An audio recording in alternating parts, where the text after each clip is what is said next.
Student, जैसा कि आपको पहले भी बताया गया था कि अगर कोई अंक गणितीय श्रृंखला है,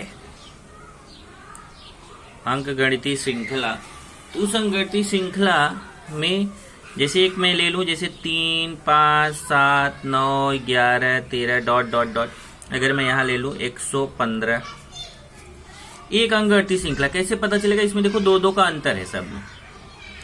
तो इसमें सबसे पहले आपको देखो क्या क्या निकालना रहता है। एक तो प्रथम पद, जिसको ए भी बोलते हैं, T1 भी बोलते हैं। प्रथम पद को ए से भी प्रदर्शित करते हैं, T1 से भी प्रदर्शित करते हैं। जो पहले स्थान पे संख्या रहेगी उसको प्रथम पद बोलेंगे।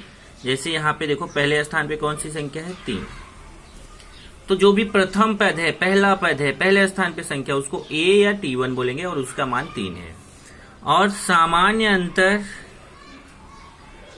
डी अगर आपको निकालना है तो आप यहाँ पे सूत्र याद रखिए, T2 minus T1, T2 minus T1, T3 minus T2, T4 minus T3, T5 minus T4, ऐसा आप कोई भी लगा सकते हैं। तो जैसे T2 मतलब दूसरा पद, T1 मतलब पहला पद, तो दूसरे पद में पहला पद माइनस करना है। तो दूसरा पद 5 है, माइनस पहला पद 3 है। अब ये प्लस माइनस घटता, बड़ी संख्या का चिन्ह, 5 में से 3 गया 2, बड़ी संख्या के सामने प्लस है तो प्लस। ये सामान्य अंतर डी का मान पता चल गया। यहाँ पे देखें तो हमें अंतिम पद मालूम है। अंतिम पद मतलब अंतिम पद को हम बोलते हैं Tn, अंतिम पद, या उसी को बोलते हैं nवां पद, Tn। तो Tn का मान कितना है? 115। अब आपको यहाँ पे अगर कोई बोले कि जितने पद हैं इन सारे पदों का योगफल ज्ञात कीजिए, 3 से लेके 115 तक के पदों का योगफल ज्ञात कीजिए। तो 3 से 115 पदों का योगफल निकालने के लिए सबसे पहले आपको पता करना पड़ेगा कि इसके बीच में कुल कितने पद हैं, क्योंकि यहाँ तो ये अंतिम पद है ना 115, तो कुल कितने पद हैं। तो सूत्र आप लगाएंगे Tn बराबर a plus n minus 1d। अब यहाँ Tn का मान 115 है तो Tn की जगह 115 रख दीजिए।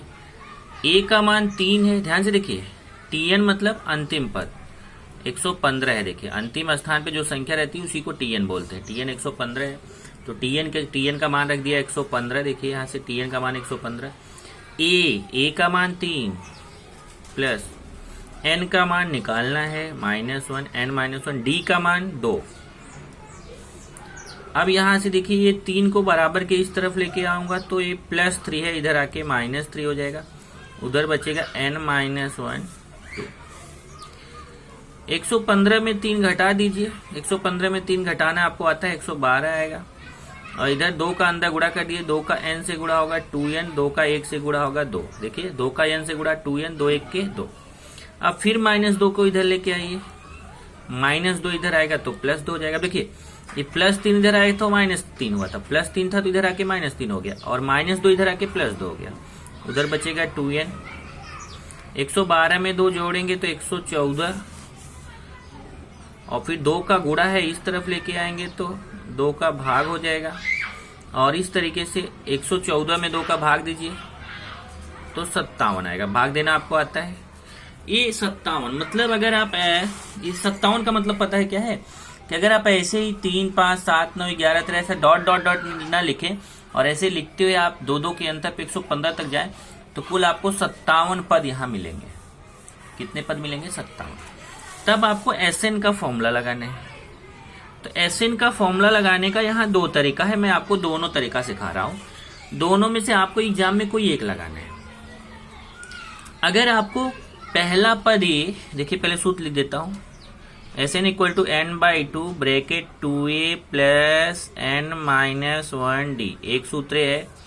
और दूसरा है Sn equal to n/2 T1 plus Tn। ये दोनों सूत्र मैं आपको लगाना सिखा रहा हूँ। ये सूत्र कब लगाना है, ये सूत्र कब लगाना है? ये सूत्र आपको तब लगाना है जब आपको पहला पद a और d, सामान्य अंतर d पता हो। पहला पद a पता हो, सामान्य अंतर d पता हो। तो यहाँ देखिए तो आपको पहला पद a का मान पता है, सामान्य अंतर d का मान पता है, तो आप ये वाला सूत्र लगा सकते हैं। और ये दूसरा वाला सूत्र आपको तब लगाना है जब आपको पहला पद T1 और अंतिम पद Tn का मान पता हो। यहाँ देखिए पहला पद T1 का मान भी पता है और अंतिम पद Tn का मान भी पता है।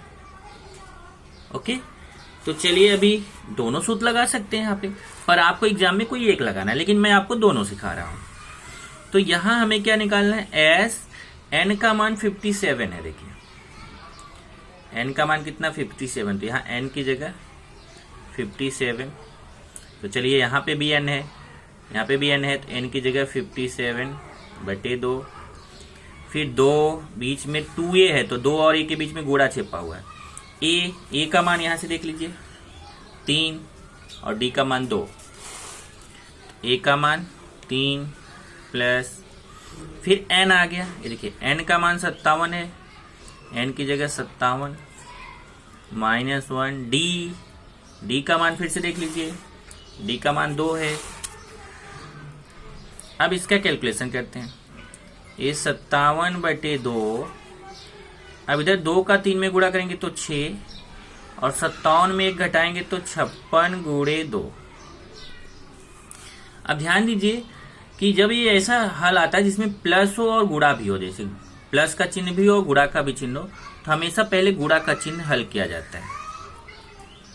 तो ये 6 प्लस पहले गुणा करो, तो 56 में 2 का गुणा करोगे तो 112 आएगा। फिर 57/2 गुणे, यहाँ देखिए कोष्ठक का मतलब यहाँ गुणा छिपा हुआ है।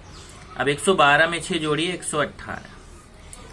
फिर 118 को 2 से काट दीजिए, मतलब 2 का भाग दे दीजिए। 118 में 2 का भाग देंगे तो 2 × 25 = 10, 2 × 9 = 18, 59 आएगा। और ये आएगा 57 × 59। अब 57 में 59 का गुणा कर लेते हैं, देखते हैं कितना आता है। 57 में 59, 9 × 7 = 63, 9 × 5 = 45, 6 = 51, 5 × 7 = 35, 5 × 5 = 25, 3 × 28, 3 × 5 = 6, 8 × 5 = 13, 3। फिर से देख लेते हैं। 9 × 7 = 63, 9 × 5 = 45, 6 × 51, 5 × 7 = 35, 5 × 5 = 25, 3 × 28, 3 × 5 = 6, 8 × 5 = 13, 2 × 3, 3363। कितना उत्तर आया? 3363। अब देखिए जब आप इस वाले सूत्र से किए तो आपको एसएन का मान 3363 आया। अब मैं इस वाले सूत्र से करके दिखाता हूं तो भी उतना ही उत्तर आएगा। हमें क्या निकालना है?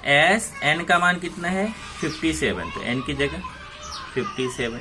यहाँ पे भी एन है, एन का मान 57, तो एन की जगह 57/2 T1 + Tn। इधर देखिए T1 का मान 3 है और Tn का 115 है, तो यहाँ 3 + 115 ये हो जाएगा 57/2 गुणे 3 में 115 जोड़िए तो 118। अब 2 से इसको काट दीजिए, 2 × 5 = 10, 2 × 9 = 18 आएगा 57 × 59।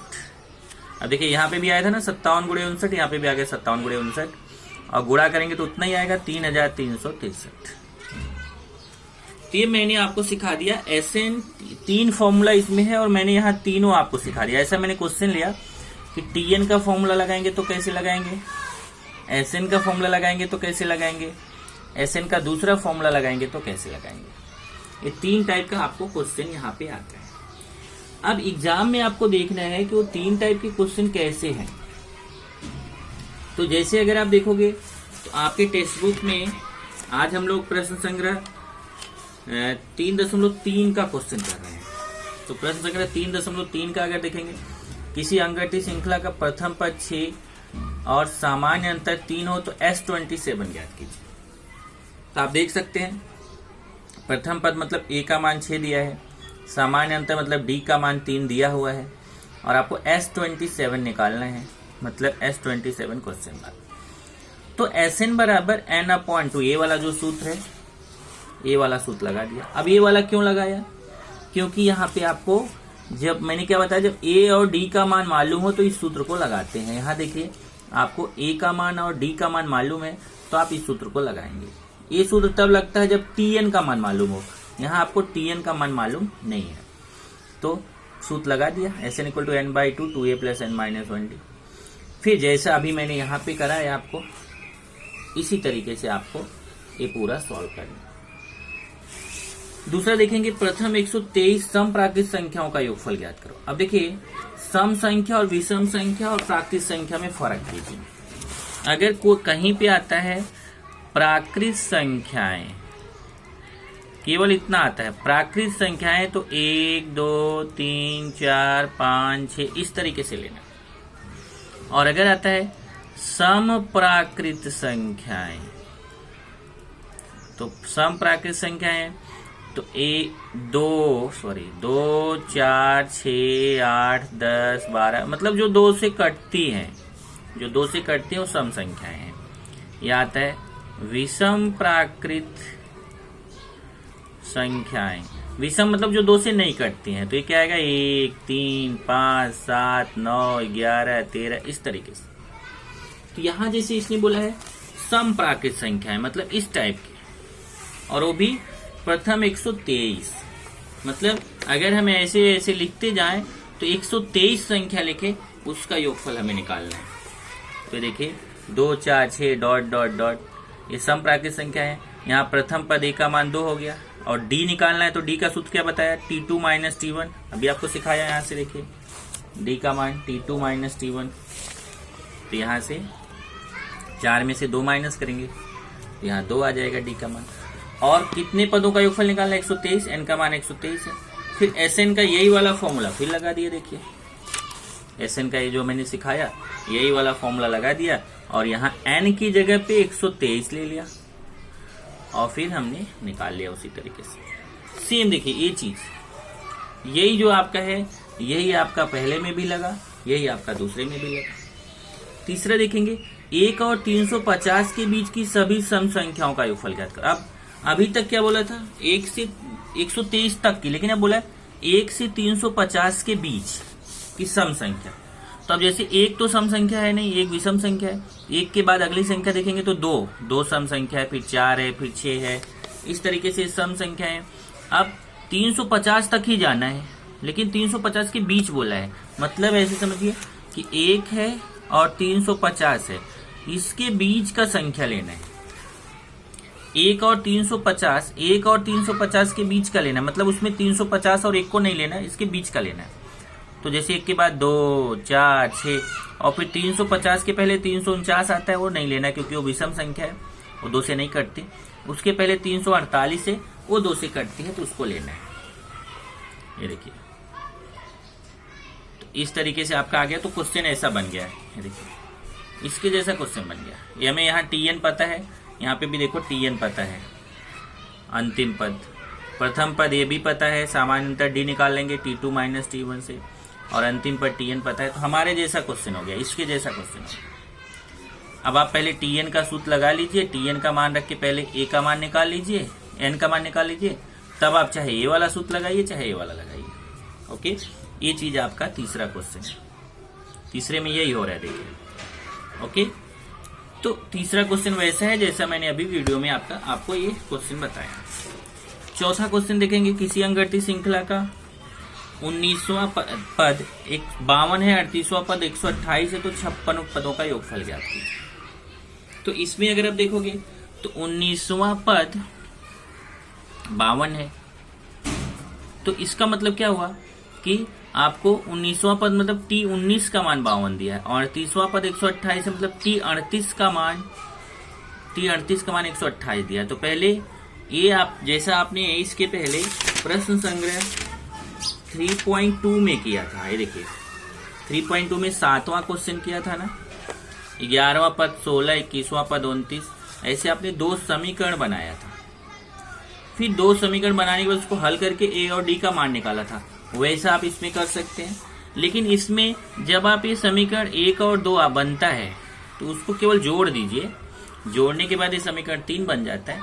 फिर आप SN का फॉर्मूला लगा करके डायरेक्ट जब SN का फॉर्मूला लगाते हैं और n की जगह 56 लेते हैं, क्योंकि 56 पदों का योगफल यहाँ बोला है, n की जगह 56 लेते हैं, तो फिर अपने आप ये जो आप जोड़े रहते हैं ना 2a + 55d = 180 आता है, ये डायरेक्ट यहाँ आ जाता है। देखिए 2a + 55d, यहाँ 2a + 55d, तो डायरेक्ट 2a + 55d का मान 180 यहाँ पे रख देते हैं और गुणा कर लेते हैं, आंसर आ जाता है।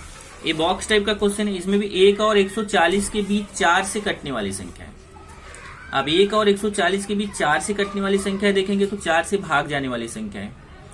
तो 1 तो कटती नहीं 4 से, 2 भी नहीं कटता, 3 भी नहीं कटता, 4 कटता है, फिर 8 कटता है, फिर 12 कटता है।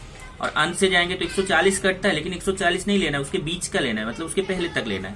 तो 139 नहीं कटता, उसके पहले 138 भी नहीं कटता, उसके पहले 137 भी नहीं कटता, 136 4 से कटता है।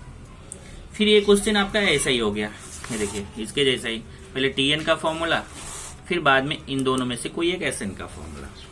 ओके, तो छठवां देखें, किसी अंगठी श्रृंखला के प्रथम 55 पदों का योगफल 3300 है। अब देखो योगफल जहां आएगा मतलब SN का मतलब, तो 55 पदों का योगफल मतलब S55 3300 दिया है, और 28वां पद मतलब T28 आपको निकालना है। 28वां पद मतलब T28 निकालना है। तो पहले आप जो दिया है उसका सूत्र लगाइए, पहले SN का सूत्र लगाइए। देखिए यहाँ SN का सूत्र लगाया गया, SN का सूत्र लगा के पहले आपको ये मान मिल गया A + 27D = 60। तब आप जब TN का सूत्र लगा के T28 निकालेंगे तो उसमें ये चीज मिलेगा A + 27D। ये देखिए जब T28 लगाए तो वहाँ A + 27D आ गया, तो जो A + 27D का मान है ना 60, उसको यहाँ डायरेक्ट रख दीजिए, A + 27D की जगह 60 रख दिया, आपको उत्तर आ गया। इसी तरीके से 7वें में 3 क्रमिक संख्या लेना तो ऐसा लेना है A - D A + D। 4 क्रमिक संख्या लेना है तो इस तरीके से मैंने भी लिखा है कैसे लेना है, और इसी तरीके से आपका 9वां क्वेश्चन है। तो इसको आप करेंगे, मैं इससे रिलेटेड क्वेश्चन दे रहा हूं, आपको उसको करना है।